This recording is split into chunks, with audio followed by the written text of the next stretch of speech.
The people who use the concept of social justice, that use this idea, are invariably calling for the government to forcibly take money from people who have produced it, or to take wealth from people who have produced it, and give it to those who did not.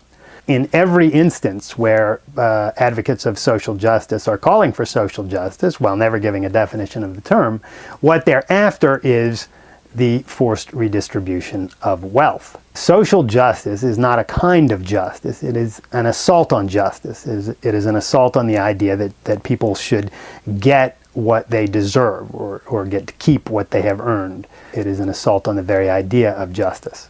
Social justice is what Ayn Rand termed an anti-concept. An anti-concept is an unnecessary and rationally unusable term that is designed to and intended to obliterate a legitimate concept in people's minds and replace it with an illegitimate concept. In the case of social justice, the idea is to obliterate the concept of justice, the idea that people should be judged rationally and treated accordingly and granted what they've earned, and to replace that idea in people's minds with the notion that forcible redistribution of wealth is moral.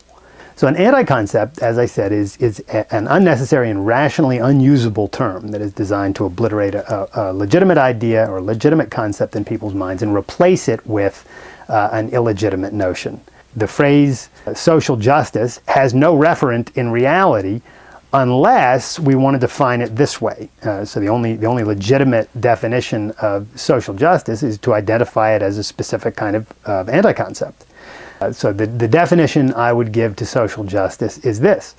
Social justice is the anti-concept that employs the concept of justice in order to gain moral credibility, and then obliterates the concept of justice in people's minds and replaces it with the idea that the forcible redistribution of wealth is moral. And that is what social justice is.